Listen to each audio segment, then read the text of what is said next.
about spring. And so I had it all prepared to do the story about spring. But the story that I have now is about something that many of us have problems with. And it would just enhance our lives and make our lives brighter if we could do this. And this story is called The Love Shell. And it's a story of true forgiveness. Now, most of the storytellers as I sit here, you guys don't have any notes. I was hoping I had a stand or something, but it's okay, I don't. So I'll just have to read it. Okay, I'll start. Just a minute. Just a minute.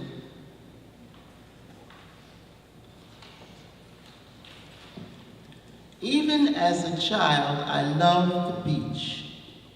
For several years, I spent many fun-filled summer days with my family at the seashore. My parents, uncles, aunts, and cousins loaded up their cars with bikes, luggage, beach bags, and everything else that was needed for a wonderful day at the seashore. I couldn't wait to get to the beach. As soon as possible, I dived into the water, jumping waves and swimming like a happy fish. These memories make me smile. Then one day I started to collect seashells. You see, my Uncle Harris made collecting seashells very special because he won contests for finding the most unusual and attractive shells. My cousin and I wanted to be winners like Uncle Harrison, so we competed with each other to see who could find the most beautiful shells. No one ever found one worthy of winning a contest, but we all tried. It was fun. Then one day, an especially large, beautiful cone-shaped shell washed ashore. It was gold and white, with bright pink and copper lines curling all around it from top to bottom. When I saw this amazing shell, I ran quickly over to pick it up. As I was running, I noticed that one of my cousins and his best friend, Robbie, saw it too. For a minute, there was a mad scramble in the stand to get this shell. And I was the smallest and youngest, but I won. The shell was mine. When Uncle Harris saw it, he exclaimed, "Tina, this is one of the sure winners." He promised to enter it into the final seashell contest of the season. I was so proud and happy. This memory makes me smile. But the smile was soon to turn into a tearful sigh, because the day before I was to enter my seashell in the contest, it went missing at the beach. Frantically, I looked around. I thought I put it in my beach bag, but it wasn't there. I asked myself, did I drop it? Did it fall out of the bag? I enlisted the help of my family. We looked all over for it. It was not in the wet sand or dry sand or under blankets or beach bags. It was nowhere to be found. We finally had to give up. My only comfort as we left the beach was the friendly concern of Robbie, my cousin's friend. He looked harder than anyone else and really cared how badly I felt. This memory makes me sigh because I was very sad and disappointed. Then something happened that was even worse than losing the shell. One afternoon, while Robbie was cleaning out his beach bag, he accidentally dropped it and my seashell fell out. I was shocked. I quickly grabbed it and held it up to his face. "Robbie, this is my seashell. You had it all along. You stole it, and now it's too late to enter it into the contest." And everyone was staring at us in unbelief. Robbie looked down ashamed and banged the door shut as he ran upstairs. I was so angry I vowed I'll never speak to that thief again. This memory makes me sigh. Robbie apologized the next day, but I just wasn't going to hear it.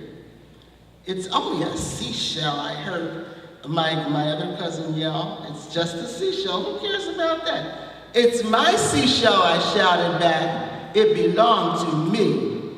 And if you're on Robbie's side, I'm not speaking to you anymore." Nevertheless, it was the most uncomfortable summer with my family. I just couldn't forgive Robbie, even though he apologized again and asked me to forgive him. But like the sea, memories and time move on. 8 years later, I was 16. I was generally happy, looking forward to graduation, and my relationship with my parents was pretty good. But there was a family rule that annoyed me. I was never allowed to have company when my parents were not at home, and I never did. Nevertheless, it annoyed me. I often thought, who do they think I am? Some irresponsible little kid? So one Saturday night, Mom and Dad had a class reunion to attend, and they would be gone for several hours. I said to myself, "Tina, you've been a pretty good kid for a long time. Having a little get-together isn't a big deal." So I invited a few close friends, just 5, for a little get-together. But the news that I was having friends over turned into, "Hey, everybody, Tina's having a big party Saturday night." That news traveled around the neighborhood like wildfire. I ended up with 30 kids in my house, partying, raiding our refrigerator, and ordering masses of food from the deli. I soothed my conscience by reminding myself that I had been a pretty good kid for a long time. And breaking a rule once wouldn't be the end of the world. Besides, we were having a good time and I felt popular. Now I didn't have alcohol, but a couple of kids brought their own and shared it. Soon the party turned some kind of weird, unexpected, crazy corner. Food and drinks landed on the floor and furniture. A couple of kids started throwing plastic bottles all over, making everybody duck. The music and laughter got louder and louder. The dancing got really crazy. Someone bumped into the china cabinet and broke a fancy dish that my mother had as a wedding present. It happened to be her favorite. I tried to control things, but nobody was listening to me. Seeing my distress, a few of my friends told me they would help me clean up the mess. They assured me that my parents would return to an orderly, spotlessly clean house. Oh well, I thought, nothing was beyond fixing or hiding, if necessary. So party hardy. Everything is going to be okay. I soothed my conscience again by reminding myself, "Tina, you've been a pretty good kid for a long time. Enjoy yourself." Then suddenly, like a monster jumping out of a bad dream into reality, something really terrible happened. Mike, the local daredevil, decided to jump from the top of the second floor landing to the bottom floor because he was sure of his new identity, which was Superman. He thought he could fly down. When I saw him starting to take this ridiculous jump, I yelled, "No, Mike, cut that out. If you hurt yourself, I'm in trouble. You're not even supposed to be here." Mike just laughed and started reciting something from The Cat in the Hat in a silly, high-pitched voice. "Tell that cat in the hat we do not want to play. He should not be here. He should not be about. He should not be here when your mother is out." Everyone started roaring with laughter until we slowly realized Mike was not really sober and might really jump. The laughter faded away as Mike swayed at the top of the steps. His best friend, Billy, started slowly up the steps to coax him down. He pleaded with Mike in a soft, calm voice, but it was too late. Mike yelled, "Superman!" and spread out his arms like wings and jumped. It's difficult to speak about what happened after that. Mike broke his leg and lay writhing in pain at the bottom of the stairs, screaming. As he fell, his friend who started up the steps to bring him down was knocked hard against the banister and tumbled down the steps like a bag of wet sand. He lay motionless on the floor with his eyes closed while everyone ran fearfully over to peer down at him. Then someone suddenly screamed, "Oh my God, he's dead!" In panic, my friends began to run, pushing and squeezing out the front door. Only 3 were brave enough to stay, with me kneeling down beside the 2 injured boys. We called 911, and for the next few minutes, sirens screamed and red lights beamed as 2 ambulances and a police car came speeding up to my house. Neighbors were peeping out of the doors and windows and running outside to see what madness had descended on this usually sane and peaceful home. This was the incredible scene that greeted my mom and dad as they pulled up behind the ambulance with the boys on stretchers. We followed the ambulances and police car with my parents to the hospital. I'd never seen my parents so angry. In the car, they shouted over and over, "How could you do this? How could you? You know you're not supposed to have company when we're out.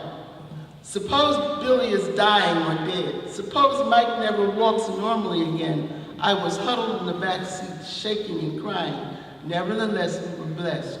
Mike would recover after a few weeks in a cast, and Billy was only unconscious, not dead. He would be fine. After a silence which seemed to last forever, when we arrived home, Mom looked over the table where we kept family memorabilia. We called it the treasure place. She walked over and picked up something that had not been touched in years. It was my seashell, the beautiful one I found years before. She came over to me and held it up to my face, just as I had once held it up to Robbie's face. She said, "I would love to forgive you, Tina, but you have a debt to pay first." "Oh," I replied, suddenly wondering what she meant. "I'll clean up the mess, Mom. I'll use my allowance to pay for the broken dish, and she interrupted me, shaking her head and looking deeply into my eyes. "Tina, I'm not concerned about the dish and mess. I'm concerned about you and this seashell." What do you mean?" I asked. Now my dad entered the conversation. "Tina, you made Robbie miserable one summer because he stole this seashell, even though he asked you to forgive him. He's a friend of the family, and everyone else forgave him, but you refused. You've been mean to him ever since.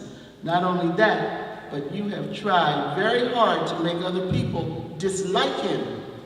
I yelled out, "But he's and I wanted to say thief, but the words wouldn't come out because I looked at the hurt in my parents' eyes and I realized their trust had been stolen and I was the thief.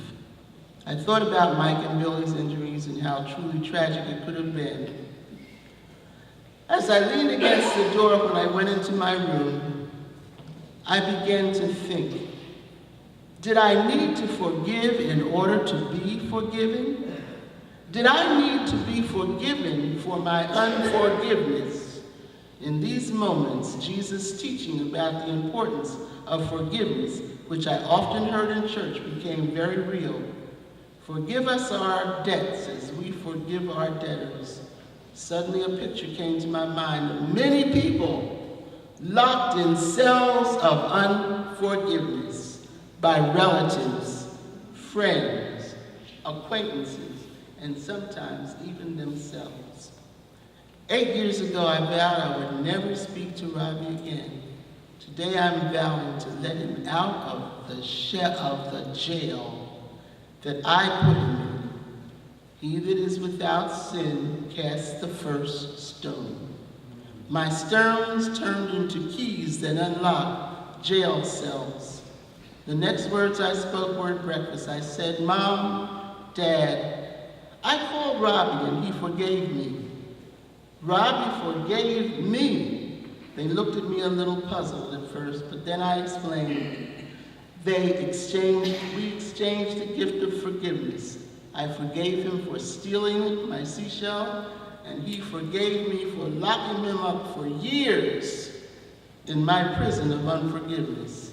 While they both smiled, Dad said, "Tina, if you're starting a forgiveness club, we'd like to join." We held hands around the table and thanked God for his forgiveness. This memory makes me smile. Now as a woman, several years later, I've learned to forgive and be forgiven many times. It has always made both the giver and receiver of forgiveness happier, better people, and it's always helped me to forgive myself. Smile when you forgive.